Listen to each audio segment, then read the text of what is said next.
Listen, you gotta get out of there. What are you talking about? I don't have time to explain. You gotta get out of there right now. All right, let me grab my... Think Uncle Sam gives a shit? They don't want the world to know what they've done. Come on, don't look at me like that, alright? I'm not unaffected. let's take care No, of no, no, no!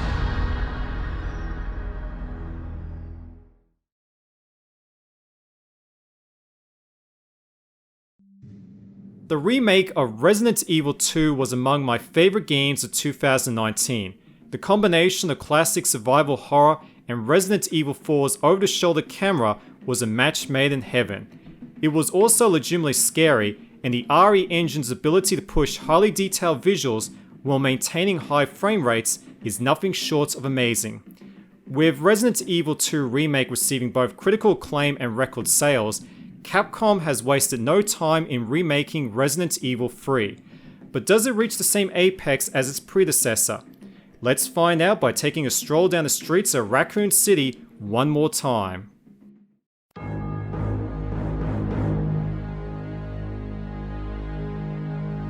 Development of the original PS1 release of Resident Evil 3 is an interesting story.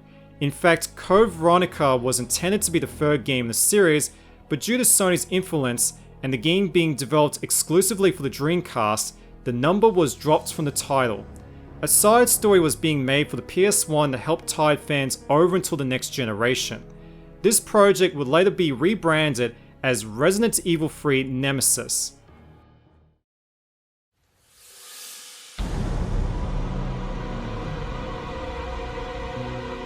Like its PS1 incarnation, the remake of RE3 takes place before, during, and after the events of Resi 2. Following her escape from the mansion in the first game, Jill Valentine tries to warn everyone about the T-Virus. But with the local government on the payroll of Umbrella, her reports are tossed to the side. When trying to escape the now zombie-infested Raccoon City, Jill finds herself the target of a powerful mutant known as Nemesis, whose intimidating attributes send chills down many gamers, and things haven't changed in the remake. Unlike its predecessor, you can no longer choose between two different characters as the game features a single campaign. Most of the duration is spent in Jill's shoes, interspersed with sequences that give you control of Carlos, who receives a lot more screen time in the remake. I'm not gonna die on you, leave you in a cold, cruel, Carlosless world. Okay. The storyline contains most of the plot points from the PS1 release, but how they play out is very different in the remake. Sequences like the clock tower have been removed, and your visit to the police station has Carlos at the helm. These differences are no doubt going to be controversial among fans, but as someone who played the original, I enjoyed being surprised by all the changes. One nice touch is how the story beats set in motion the events of RE2. Cutscene animation and cinematography is superb, although lip syncing can sometimes get out of whack. I'm also a bit disappointed that Carlos no longer has a Latino accent.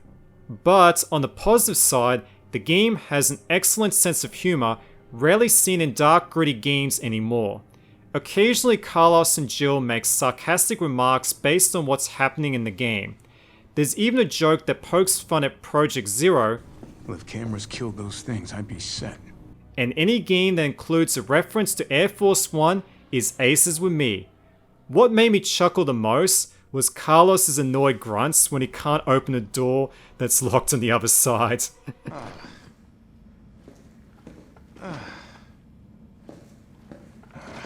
The opening sequence pays homage to the whole series. This begins with a live-action cutscene reminiscent of the introduction in the original game. When you start the game proper, it's in first person like Resi 7, before shifting to a third-person viewpoint. It isn't long until you take out Nemesis using a string of QuickTime events, just like Resident Evil 6? Mercifully, this is the only time we see a QuickTime event of this nature. At this point, the game follows the same loop as the Resi 2 remake, but with the addition of a new dodge mechanic. If you perform a dodge just before the attack connects, the game initiates a bullet-timed sequence not unlike the Bayonetta series. The limited resources, inventory management, and puzzle solving that characterized the Resident Evil games of old are still present, but this time around, the focus leans towards the action. This is certainly true during the scenes with Carlos, who starts out with an assault rifle and gains the ability to charge at enemies.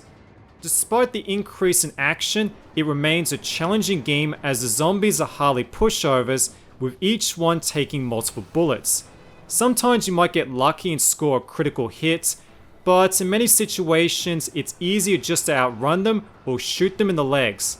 Like its predecessor, you must be mindful of your resources and can't use guns with reckless abandon. If you're a casual gamer that wants to simply experience the story, the game offers an assisted mode that makes things easier. You want stars? I'll give you stars! The real star of the show is no doubt Nemesis. This giant mutant evokes the same presence as the Terminator in his relentless desire to eliminate Jill Valentine. Like the PS1 original, he appears throughout the game and gives chase. Most of the time you simply outrun him, but other times you'll be forced to fight against him in what counts as the boss fights. Unfortunately, many of the encounters with Nemesis rely heavily on scripted events, which no doubt results in some amazing set pieces, but I would prefer more free range during these bouts because when you actually go toe to toe with Nemesis, it's the highlights of the entire game. Alright, you want me to keep out? I'll keep out.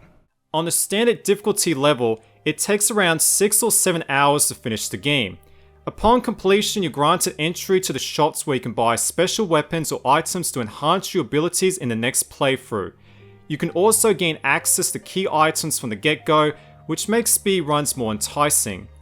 Money to spend in the shops is earned by completing in-game challenges like killing X number of enemies. The game also features the obligatory concept art and character model viewer. Although compared to the original RE3 and the Resi 2 remake, the single player extras are kinda sparse.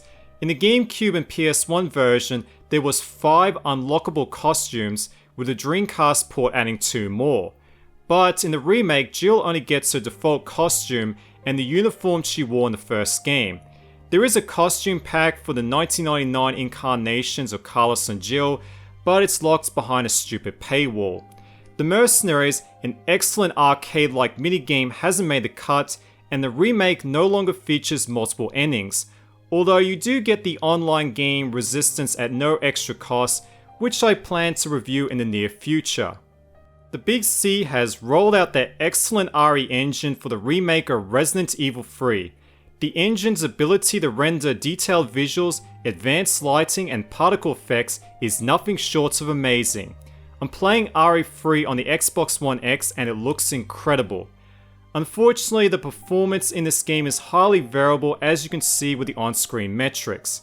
The game never drops below 30 FPS, but the inconsistent frame rates makes the controls feel heavy. I'm hoping the developers issue a patch that offers the choice to sacrifice resolution for higher frame rates.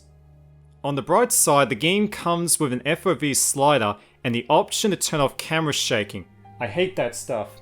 There's also a bunch of ways to adjust the brightness, and I recommend you take advantage of this because RE3 can appear very dark based on your setup.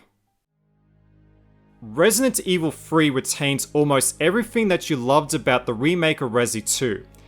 But I can't ignore the feeling it didn't receive the same attention and development time as RE2. This is evidenced by the performance issues in the Xbox One X release and the reliance on scripted events in some of the encounters. The missing scenes and the omission of the mercenaries is also disappointing. I must admit I'm being very critical in this review because Resi 3 was my entry point for the series as a kid. Plus the bar was raised very high by the excellent remake of its predecessor. However, on its own merits, it remains a solid experience with tight gameplay, good production values, and some funny jokes. Temper your expectations and you'll no doubt have fun with this game as well. No voice match found. Voice match? What kind of sci-fi bullshit is this?